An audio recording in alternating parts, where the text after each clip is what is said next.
Corée du Sud. En Géorgie. En Turquie. En Corée du Sud. En Géorgie, En Turquie. Et à Bahreïn. Moi c'est Anna la Chouette. Je m'appelle Théo Candy. Je m'appelle Circe Baudet. Pour moi, c'est Lucas Magistrello. Moi je m'appelle Maximilien Paye-la-Bonne. Je m'appelle Géraud Danel. Moi, c'est Jessim, Je Fatmi. suis partie dans cette destination parce qu'elle était très loin de la France et que j'avais envie de me challenger, de découvrir une toute nouvelle culture que je connaissais absolument pas et j'ai pas été déçue. J'ai choisi Istanbul parce que c'est une ville avec un large patrimoine historique et culturel, mais également parce que c'est une nouvelle destination qui a été ajoutée au programme récemment. En ce qui concerne l'accueil à l'école de Bahreïn, ça s'est très bien passé, même si on était les seuls étudiants étrangers, il n'y avait que des locaux, donc que des Bahreïnis. Mais on a tout de suite été bien accueillis, ils étaient tous très gentils, très bienveillants et ils ont tous fait en sorte qu'on se sente à l'aise. L'université nous a aidé à participer à des activités, notamment des activités sportives comme un tournoi de foot auquel on avait fait une équipe avec des amis d'étudiants étrangers. Pour moi, les cours ils répondaient à mes attentes dans le sens où on a découvert un petit peu l'aéronautique parce que c'était une école d'aéronautique principalement. Alors Ibria nous a accompagnés en nous donnant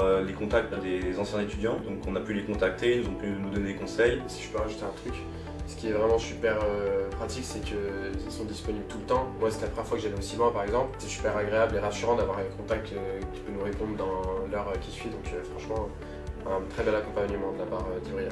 Pour moi, cette mobilité aussi m'a apporté de la maturité étant donné que c'était la première fois que j'avais un appartement seul. Et alors pour moi cette mobilité a été très intéressante, ça m'a apporté énormément. Déjà tout d'abord je suis parti avec un niveau d'anglais qui était assez bien mais pas non plus extraordinaire et vraiment ça m'a permis de vraiment énormément l'améliorer.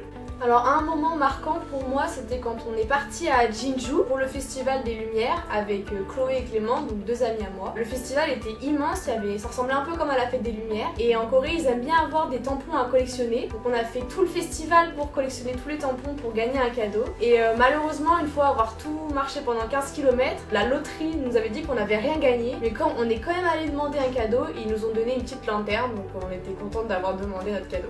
Alors si j'avais des conseils à donner aux futurs Ibriens, si vous envisagez une destination qui est hors Europe, assez loin, et que vous avez quelques réticences, un peu de peur, parce que c'est quelque chose qu'on connaît pas du tout, c'est pas la même culture, franchement n'hésitez pas. Si tu rejoins Ibria l'année prochaine, pour ta mobilité, je te conseille de choisir une destination qui te fait vraiment envie pour que tu puisses t'éclater et découvrir une toute nouvelle culture ou alors voyager.